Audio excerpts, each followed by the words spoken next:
double exposure using some of the techniques that you've already learned. And in this particular demo, you're really going to be focusing on different forms of layer masks and the quick selection tool as well. So to get started, you're going to need 2 photos that you're going to be overlapping. One should be your primary image. So I'm going to go ahead and close this for now. And I want to make a new document. So my document is going to be 11 by 14. I'm working in a portrait format. You're also welcome to flip to a landscape format if that works better for your primary image. So the next thing I want to do is I want to open my images. So I want to open my primary image. So this is my primary image. And remember, you can do, I highly recommend doing like a subject similar to an animal. I have a folder full of animal ideas that you guys are welcome to use that are all copyright-free images, or doing portraits. So here is a portrait. I'm going to be cutting out most of the space. So there's a couple different ways that you can play with this. If I want to, I could keep the wall that she's sitting on. So I think for this particular demo, I'm going to go ahead and do that. All right, so now that you have your 2 images selected, I have this one that's going to be overlaid with my portrait. So what I want to do is I want to copy these photos into my canvas piece.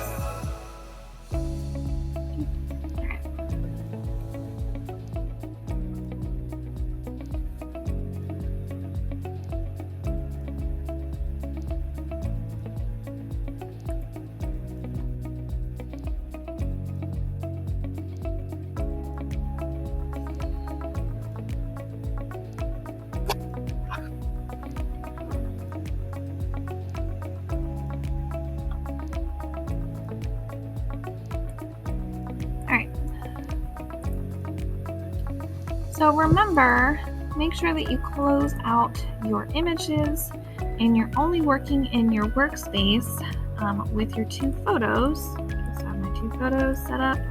This one I'm going to go ahead and make it a little bigger. So remember to transform is Control T. Make it bigger. So that way she really fills the space.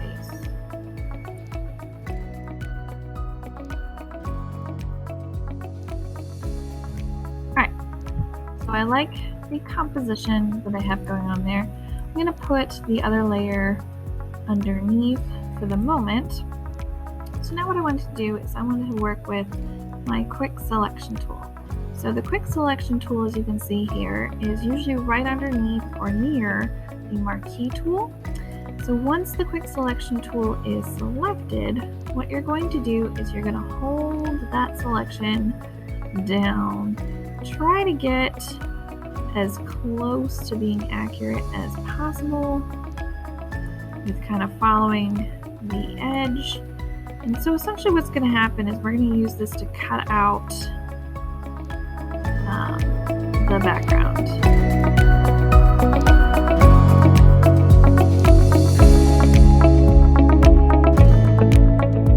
So what you want to then select is Select and Mask up here at the top menu. So a couple of things. This will kind of give you a good preview of how your selection is being cut out. A couple of things to keep in mind when you do this project. I highly recommend trying to find a picture that has more of a solid background. It'll be a lot easier for Photoshop to help cut out your image. So a lot of the example or sample pictures that you guys are welcome to use of the different animals have very simple backgrounds that will make this process a whole lot easier, because as you can see, with all of this little wispy hair, it's going to be kind of a challenge, but I'm going to kind of keep things softer. So a couple things you want to do to set this up is in your view mode in the properties, I like to look at it as an overlay. So the reason why I like to look at it as an overlay is because then it highlights red wherever that's going to be cut out, and I can still see my image at the same time. Okay, so wherever it's red, that means that those areas are essentially going to be erased. But remember, this is kind of like a magic eraser because we're using the masking tools. So that means that we can always go back and restore the original image. Okay, so this is where it's going to take some time. I'm going to go ahead and tweak my edges and refine them as much as possible. So just get a little cleaner.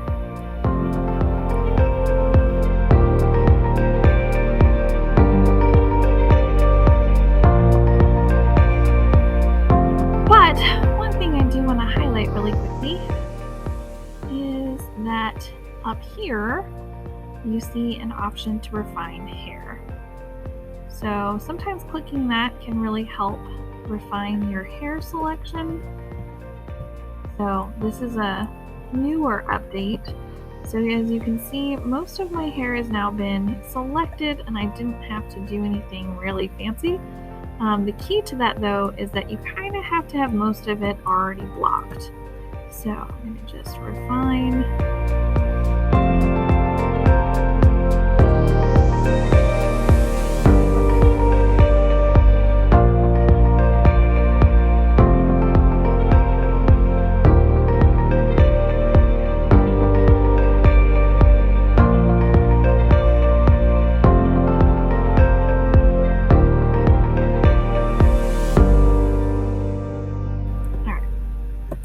It is worth the time to go ahead and check your selection.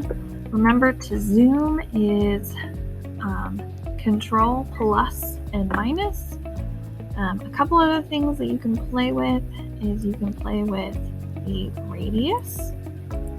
So a lot of times I'll do a smart radius to help my refinement smooth things out, and just a little feathering. So these minor adjustments will really soften and smooth your edges.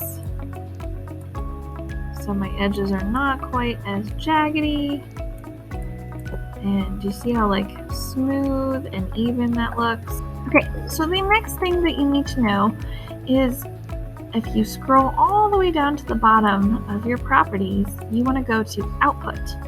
So your output, what you want to do is you want to create a new layer with layer mask. This will give you a lot of editing power. If you don't do that, then you're not going to have that ability to edit your work later if you need it. All right, so here's my selection. As you can see, I got most of the hair really well, but this eye is really soft. So what I want to do is I want to see if I can restore. White is restore. Change the size.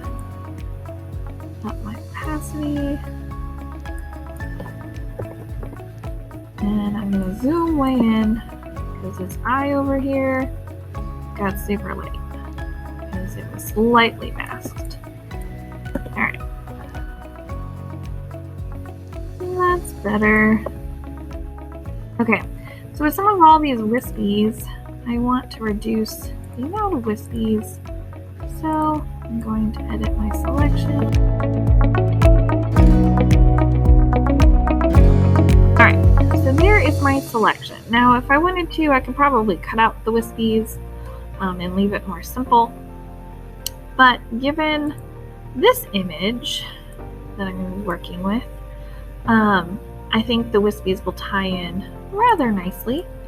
So I'm going to play with lower the opacity, and I want to see how is the image overlaying. So up my opacity. opacity just a little bit. So I really like how the flowers are sort of clumping here, kind of over the face. Also, I can move, since I'm utilizing the whole space, I want to make sure there's at least some overlay everywhere. So I want to make this a little bigger. That way I can have more of the flowers overlaid on the face. And then the upper hair. All right, so I think I like the way that looks. I'm going to restore my opacity back to 100. So now what I want to do is I want to, I'm going to make a copy of my layer mask just in case. So copy, and I'm going to hide it. This one, I'm going to go ahead and if I click on the little layer mask, preview that black and white image, I'm going to apply the layer mask. So what that means is now this is fully applied, so now I can't edit it anymore. But that's the reason why I saved a copy as another layer underneath. I no longer need this one, so to help Photoshop kind of run as smoothly as possible, I'm going to kind of continue to delete layers.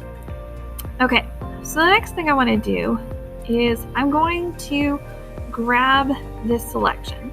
So to grab this selection, you click Control, and you want to click on the image in the layer.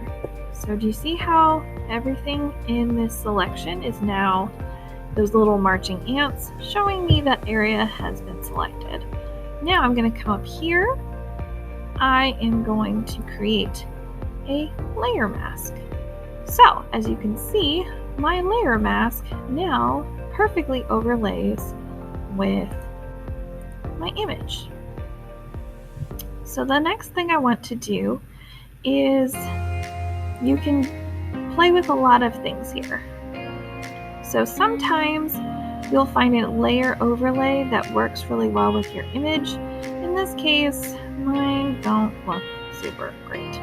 So I'm going to keep it as normal, and I'm going to play with these layer mask features. So remember, this is where black means that you're blacking out that top image, and white is your restore. So think of it kind of like painting. So I'm going to move my opacity down to like 10 because I want really subtle adjustments. So I'm actually going to brush the face a whole bunch, that area, because I really want to bring the face back. I'm going to bump this up to 30 just so it goes a little faster. So I'm just doing this in areas that I know I want to see more of it. So now that is my most concentrated spot. Pull this back down. And now I can start gently pulling the rest of this image. Okay. So a little slow. Go ahead and up it a little bit.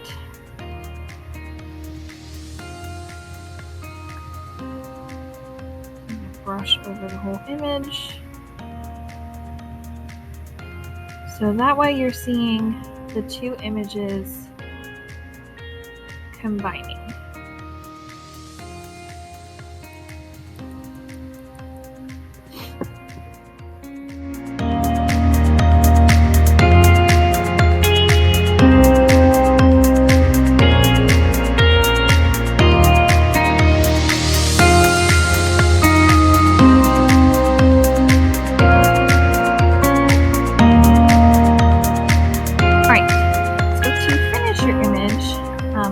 Recommend putting in a background. I'm use my paint bucket. So I really like kind of the softer background. Maybe I will do this tealish color.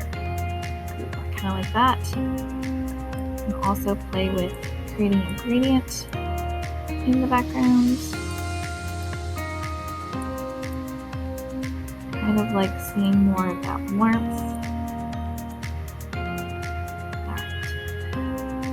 So, next I want to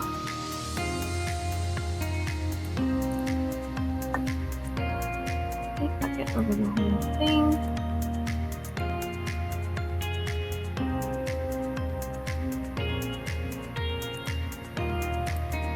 And I'm going to play with some different layer mask options.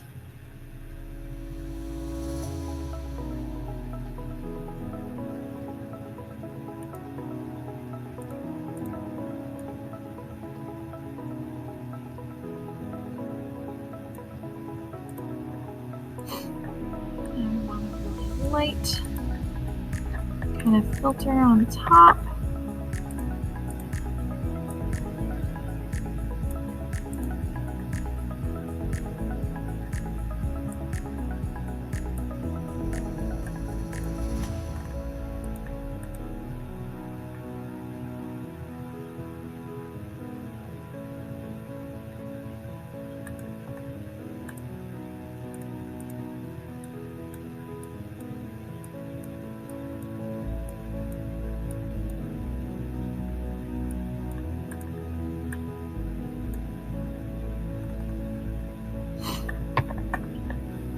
Alright, so that is essentially how to create your double exposure.